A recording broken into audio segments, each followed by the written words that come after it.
YouTube channel transform classes पर, जिस पर आप सभी पढ़ते हैं बीएससी के लिए जूलॉजी, बॉटनी और केमिस्ट्री, जिसमें कि आज हम आप सभी के लिए बीएससी 5th सेमेस्टर की जूलॉजी क्लास लेकर आए, जिसमें आपकी बुक चल रही है diversity of coordinates and comparative anatomy. इसमें आपका यूनिट 2 चल रहा था जो कि है सेफेलोकॉर्डेटा एंड यूरोकॉर्डेटा। इसमें आज आपका लेक्चर 12 है, जिसमें कि आज हम डिस्कस करने वाले हैं बॉडी वॉल ऑफ ब्रैंकियोस्टोमा, यानी कि ब्रैंकियोस्टोमा के बॉडी वॉल के बारे में आज हम इस वीडियो में डिस्कस करने वाले हैं। सो आप सभी से मेरी एक रिक्वेस्ट है कि अगर आप सभी चैनल पर नए हैं तो सब्सक्राइब कर लीजिए, वीडियो को लाइक करना ना भूलें और वीडियो में एंड तक बने रहें, जिससे कि सारा टॉपिक आपको अच्छे से समझ में आ जाए। इसके साथ ही साथ आप सभी को अगर नोट्स से रिलेटेड कोई भी हेल्प चाहिए तो आप सभी मेरे टेलीग्राम चैनल पर ज्वाइन कर सकते हैं। वहाँ पर आप सभी को सारी नोट्स की फ्री पीडीएफ प्रोवाइड करा दी जाती है और वीडियोस की नोटिफिकेशन भी आप सभी को हमारे टेलीग्राम चैनल पर मिल जाती है।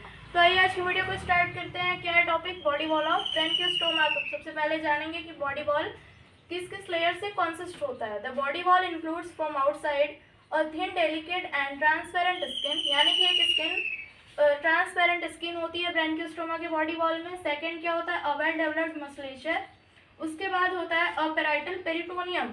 ये 3 लेयर्स होती हैं ब्रैंकियोस्टोमा के बॉडी वॉल में। तो सबसे पहले हम स्किन के बारे में बात करेंगे कि जो ब्रैंकियोस्टोमा की स्किन होती है वो कैसी होती है। The skin consists of an outer epidermis made of a single layer of columnar epithelial cells. जो स्किन होती है इसकी of an outer epidermis, एक outer epidermis से बनी होती है, जो कि किससे बनी होती है? columnar epithelial cells से बनी होती है।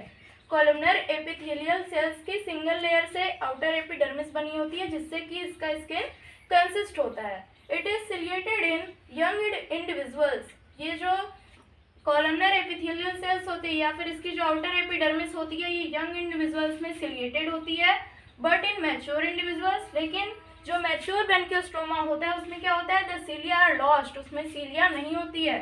And a thin layer of non pigmented chitin like cuticle perforated at places is secreted externally.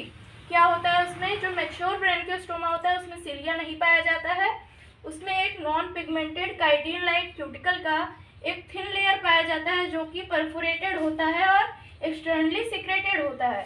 Epidermis contains sensory sales. जो ब्रैंकियोस्टोमा का एपिडर्मिस होता है इसमें सेंसरी सेल्स पाई जाती हैं, लेकिन जो ग्लैंड सेल्स होती हैं एंड पिगमेंट सेल्स होती हैं वो नहीं पाई जाती हैं। नेक्स्ट में हम क्या बात करेंगे? मस्कुलेचर के बारे में कि ब्रैंकियोस्टोमा का मस्कुलेचर जो होता है वो कैसा होता है।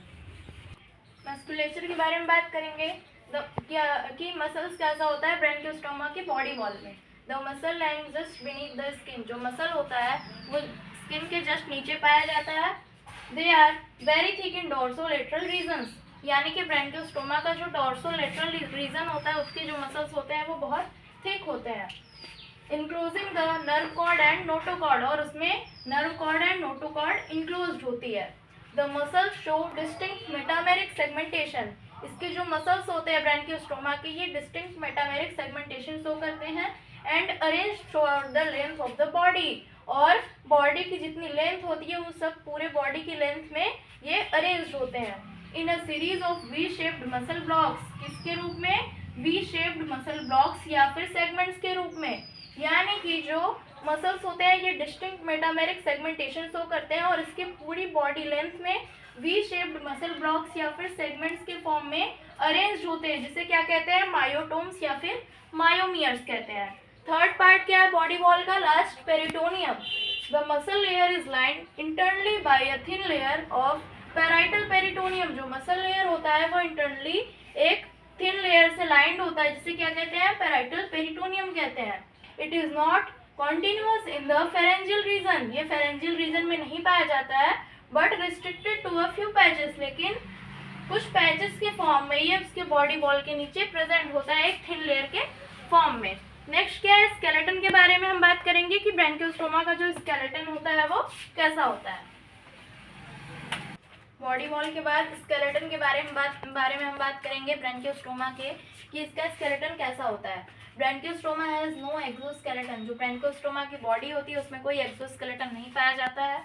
A number of endoskeleton structures are present, but they are neither bony nor cartilaginous. यानी कि इसमें endoskeleton structures की कुछ संख्या पाई जाती है, लेकिन वो ना ही बोनी होते हैं और ना ही कार्टिलेजिनस होते हैं। तो सबसे पहले हम नोटोकॉर्ड के बारे में जानेंगे। ब्रैंकियोस्टोमा का नोटोकॉर्ड किस तरीके का होता है, कहाँ पर पाया जाता है, कौन से स्थान पर सिचुएटेड होता है।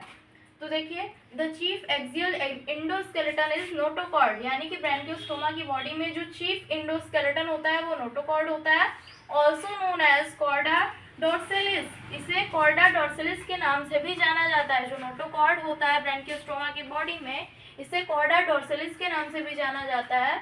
It is an elongated narrow cylindrical and rod like structure, ये एक elongated narrow cylindrical and rod like structure होती है विथ टेपरिंग एंड्स, जिसके एंड्स कैसे होते हैं, टेपरिंग होते हैं, extending from the tip of snout to the tail ends, ये कहाँ से कहाँ तक होते हैं, स्नाउट की टिप से लेकर जहाँ तक टेल होती है वहाँ तक ये पाया जाता है notochord. It lies mid dorsally above the gut and beneath the nerve cord, ये गट के ऊपर एंड नर्व कॉर्ड के नीचे मिड डॉर्सली पाया जाता है। Notochord in early stages of development is made up of large vacuolated cells, जो early stages होती है ब्रैंकियोस्टोमा की डेवलपमेंट की, उसमें नोटोकॉर्ड किससे बना हुआ होता है, लार्ज वैक्यूलेटेड सेल्स से बना हुआ होता है। बट इन एडल्ट्स, लेकिन एडल्ट्स में it is composed of a linear series of alternate disc-like fibrous and homogeneous gelatinous plates which make it tough and turgid, लेकिन एडल्ट्स में क्या होता है, ये एक लीनियर सीरीज से मिलकर बना हुआ होता है, किसके, alternate disc like fibrous and homogeneous gelatinous plates से, यानी कि एडल्ट्स में यह जिलेटिनस प्लेट्स के डिस्क लाइक स्ट्रक्चर से बना हुआ होता है, उनकी एक लीनियर सीरीज से बना हुआ होता है जो कि इसे टफ और टर्गिड बनाते हैं। सम अदर स्केलेटल स्ट्रक्चर्स के बारे में हम जानेंगे ब्रैंकियोस्टोमा के। अदर स्केलेटल स्ट्रक्चर्स कौन कौन सी होती हैं, the fin ray boxes supporting the fins, fin ray boxes पाए जाते हैं जो कि फिन्स को सपोर्ट करते हैं।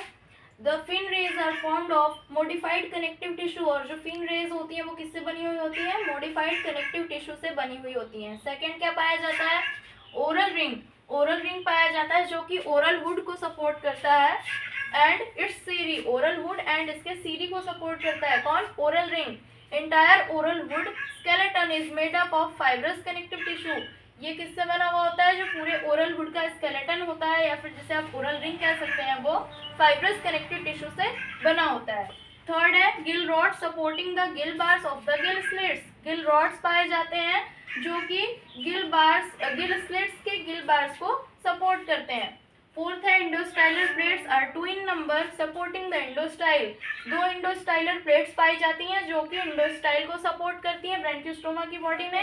एंड लास्ट क्या है, tough fibrous connective tissue, tough fibrous connective tissues पाए जाते हैं कवरिंग द वेरियस ऑर्गन्स, जो कि वेरियस ऑर्गन्स को कवर करते हैं beneath epidermis and parietal peritoneum, जो कि एपिडर्मिस एंड पेराइटल पेरिटोनियम के नीचे वेरियस ऑर्गन्स पाए जाते हैं, उसको tough fibrous connective tissue cover करते हैं और सपोर्ट एंड रिजिडिटी प्रोवाइड करते हैं। सो स्टूडेंट्स, हमारी आज की वीडियो में बस इतना ही। आई होप आप सभी को वीडियो अच्छी लगी होगी, लाइक करना ना भूलें, अपने फ्रेंड्स के साथ भी शेयर कर दें। इसके साथ ही साथ मेरी आप सभी से रिक्वेस्ट है कि चैनल पढ़ना है तो सब्सक्राइब कर लीजिए, और आप सभी को नोट्स से रिलेटेड कोई भी हेल्प चाहिए तो आप सभी हमारे टेलीग्राम चैनल को ज्वाइन कर सकते हैं। मिलते हैं नेक्स्ट वीडियो में, जिसमें कि हम ब्रैंकियोस्टोमा के सीलोम, एट्रियम, उसके लोकोमोशन एंड डाइजेस्टिव सिस्टम के बारे में जानेंगे। So be ready for our next video. Thanks.